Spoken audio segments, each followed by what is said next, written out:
Ce qui est bien, c'est que les simulations sont proches de la réalité dans le sens où Greg n'invente pas les questions. Il se sert pour l'EM par exemple de questions qui sont véritablement tombées. Je trouve que ça rend la simulation vachement crédible. J'avais fait une simulation donc, pour l'entretien de l'EM Lyon, donc avec le jeu des 4 cartes. Greg m'avait donné 4 cartes, dont une question qui m'a été posée au vrai oral de l'EM. Du coup, j'ai pas du tout été déstabilisé.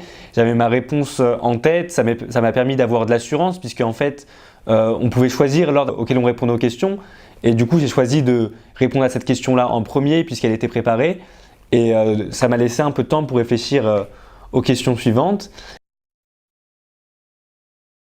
À l'oral de l'EM, moi j'étais en AST, donc j'avais 4 questions à faire, on avait 4 chapeaux différents. J'avais des questions qui étaient quand même pas absurdes, mais des questions qui peuvent être un peu étonnantes parfois. Si parfois le jury te pose des questions étonnantes, on peut prendre ça au second degré, on peut rigoler un petit peu. Mais ce qui est sûr, c'est qu'il faut parler de ses expériences.